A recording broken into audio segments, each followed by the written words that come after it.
a high-stakes government shutdown fight, and it really boils down to a $500 billion battle over health insurance subsidies, subsidies that critics are actually calling overpriced junk. Welcome back to the deep dive. Today, we're diving deep into this funding crisis that's really got Washington tied up in knots. And what's fascinating, looking at our sources, is that this isn't about, little disagreements here and there. This whole standoff seems fundamentally linked to one single massive spending fight. The push by Democrats to permanently extend what Republicans and their supporting critics call these turbocharged Affordable Care Act or ACA premium subsidies. Yeah, and that's really the 90-second news hook, isn't it? It defines the whole political mess right now. You've essentially got Democrats blocking maybe a quarter of all federal funding the money just needed to keep basic government functions running. And they're doing this unless Republicans agreed to make these temporary COVID-era ACA subsidies permanent. Now, from the conservative perspective laid out in the sources, this looks like Democrats holding the government, well, hostage. Hostage to get hundreds of billions for what they see as a reckless expansion of entitlement spending. Spending that, critics argue, mostly just pads the pockets of insurance companies. They're saying, look, this is a huge new spending item being forced into what should be routine funding legislation. And the scale. We really need to wrap our heads around the number. This extension, which remember started as just an emergency thing, is now projected to cost taxpayers somewhere in the ballpark of $400 billion to $450 billion over the next decade. I mean, that's the price tag hanging on this one demand that's holding up government funding right now. Exactly. $450 billion. And, to really get why Republicans are digging in their heels, we need to look at why critics are so agitated about that number, that financial cost, Right. but also why they're just as worried about the quality of the actual insurance policy that taxpayers are being asked to foot the bill for. Okay, right. Let's unpack that. That staggering $450 billion figure. Critics, like you said, they're calling it a transfer to health insurers. So let's look at the mechanics. How does this huge sum actually move? And what exactly made these subsidies turbocharged? Well, it really comes down to how the subsidies are structured. The government sends the money, the funds, directly to the insurance companies, not to the person buying the insurance. It covers the gap between the official premium price and what the person enrolled is supposed to pay. So critics call it a transfer because, the money bypasses the individual, goes straight to the company. Okay. And the turbocharged part. Yeah. That came from the American Rescue Plan Act back in 2021. That act essentially blew the lid off the income caps for who could get these subsidies. Ah, right. So the original ACA, it had that pretty strict income limit, something like 400% of the poverty line. And if you earned more, you got nothing. Precisely. That cap just vanished. Yeah. So suddenly you had really high-income households. I mean, our sources are citing examples where eligibility went up to families earning $600,000 a year getting taxpayer help for their private health insurance. Wow. That really puts a finer point on the cost, doesn't it? It's not just about helping, say, the working poor anymore. The sources give this specific kind of eye-popping example. A household pulling in $200,000 a year could potentially get a subsidy check worth $12,000. $12,000. That's a huge government payment going straight to an insurance company for someone earning, well, a pretty comfortable income. And that level of subsidy going to people who, you could argue, don't really need it. That's why the critics use such blunt language. They say these are basically checks the government sends directly to private health insurance companies. The suggestion being the main winner here is the insurer, not necessarily the family that's truly struggling. Which I guess leads us straight into the argument about waste. And this involves probably the most startling statistic we found in the source material. Yeah, this is fascinating. It connects a huge cost to, well, how much the insurance is actually used. Critics point to data showing that roughly 40% of people enrolled in fully subsidized plans. Meaning the government pays the entire premium? Exactly. 100% covered by taxpayers. 40% of those people had zero insurance claims in 2024. None. Okay, but hold on. Isn't it pretty common for, say, younger, healthier people in any insurance pool to have zero claims? Are the critics making a fair comparison here, or is it just a raw number taken out of context? Well, that's the core question the sources are raising, right? Yeah. They argue that if you've got millions of people in plans fully paid for by the government, and they're not using the healthcare system at all, yet the government is still paying the full premium month after month to the insurers. It suggests, at least, massive inefficiency. The government is paying insurers to hold risk for a large group that isn't actually costing the system anything in claims while driving up the federal deficit. And there's a structural impact, too, isn't there? Pushing people away from like traditional job-based insurance. Absolutely. The Congressional Budget Office, the CBO, they estimate that making these extra generous subsidies permanent could actually lead to about 4 million fewer people getting coverage through their jobs. Think about what that means.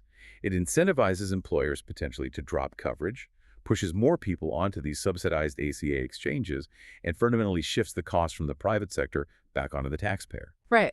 Okay, let's shift gears a bit then. Away from just the price tag and the structural issues toward the actual quality of the insurance policy itself. Because the critics of this extension, they aren't just saying it costs too much. They're echoing language from the sources calling Obamacare itself an unaffordable failure. They use terms like junk insurance at outrageous premiums, offering less actual care, shrinking doctor networks. And here's where it gets really interesting as the sources frame it. Yeah. Because that critique about policy quality, it ties back to how the law was originally designed, or so the critics claim. They often bring up what's known as the Gruber admission. Jonathan Gruber, he's an economist from MIT, and he was a key architect to the ACA.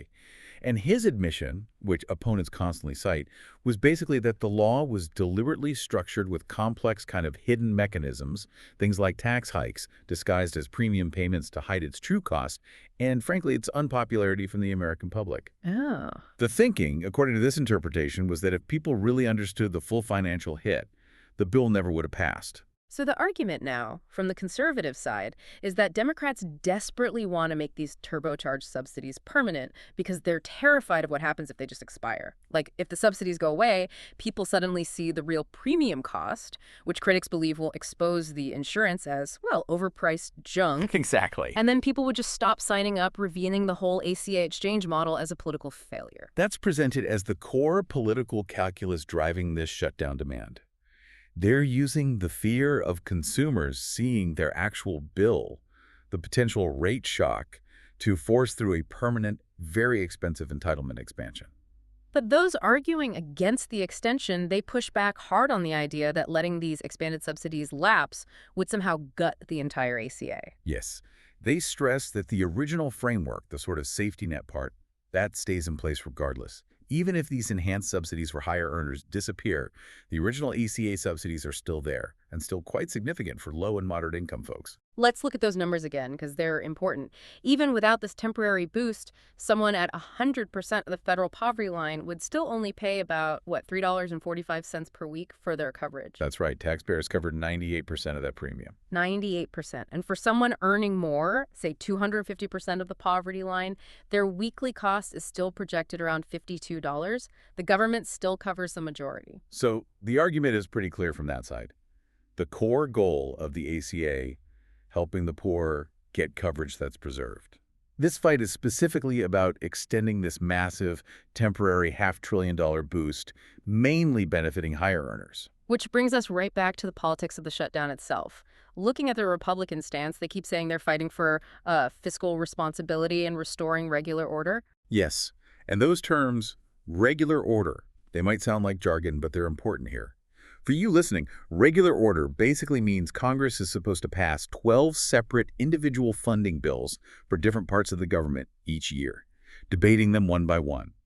Republicans say they passed what they call a clean CR, a clean continuing resolution. That's just a temporary funding patch to keep the government open without tacking on controversial extras, like this huge ACA subsidy extension. So it's a procedural argument, too. It's a strong procedural argument from their side, yeah. They're saying, look, making permanent multi-hundred billion dollar changes to ACA tax credits has absolutely no place in a short-term funding bill. That's not how budgeting is supposed to work, and it shouldn't be tied to the essential task of just keeping the government running. And the conservative groups backing the Republicans, they seem to be turning up the heat, claiming Democrats are trying to leverage this shutdown threat for a lot more than just the health subsidies. That's right. Our sources point to claims that Democrats are actually trying to get up to $1.5 trillion for a whole list of what they call partisan Democrat policies. They specifically mention efforts, alleged efforts, to expand abortion funding within these subsidies and also providing health care benefits for illegal aliens as being bundled into the demands. Now, these are highly charged partisan accusations, but they're absolutely fueling the intensity of the Republican pushback against blocking that clean CR.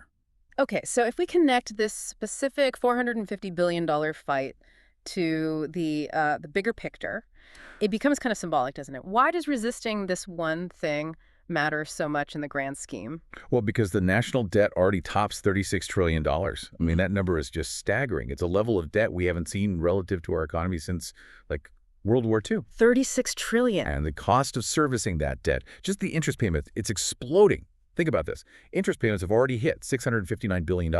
Projections say the cost just to pay interest on the debt will be over $1 trillion this fiscal year. 1 trillion. Just on interest. How does that compare to, say, defense spending? It's projected to cost more than the entire annual U.S. military budget, just paying interest. Wow. And that is why Republicans are framing this shutdown fight as a necessary stand, a line in the sand for fiscal responsibility. They see extending this $450 billion subsidy permanently as setting a terrible precedent, approving massive new permanent deficit spending when, the debt crisis is already this bad. They argue it's completely unacceptable and that Congress has to finally start getting our fiscal house in order by saying no to new entitlements like this. So, if we try to boil down the conservative viewpoint here drawn from these sources, this fight isn't just about health insurance premiums. It's really about whether Congress is going to keep feeding what they see as an addiction to permanent, huge deficit spending for political wins, or if they'll actually use this moment, this appropriations fight, as leverage to finally prioritize some fiscal restraint. I think that sums it up well. The core conflict driving all the headlines is pretty clear. Democrats demanding this huge, costly extension of temporary benefits, using the threat of a government shutdown, and Republicans insisting on holding the line for fiscal reasons and trying to get back to a more orderly traditional budgeting process. So what does all this mean for you listening? Well, this deep dive really highlights the kind of intense political leverage being used, the shutdown threat to try and expand entitlements, and just the sheer scale of the money involved in something often downplayed as just a simple tax credit. Right. And maybe here's a final provocative thought for you to chew on as this whole standoff unfolds. Despite all the urgent talk about this $450 billion subsidy fight, remember that entire battle is happening within the realm of discretionary spending. But the main driver, the chief source of the government's really big long-term money problems, that's the mandatory entitlement programs, things like Social Security and Medicare. Those programs make up well over half, 50% of the entire federal budget. All this domestic discretionary spending they're fighting over in the CR, that's only about 14% of the budget. So if the national debt really is the existential crisis that Republicans claim it is, should their political energy and capital be focused so intensely on this $450 billion subsidy fight? Or should they perhaps be looking at the exponentially larger, multi-trillion-dollar long-term growth of those core entitlements that politically almost nobody wants to touch right now? Just something to think about.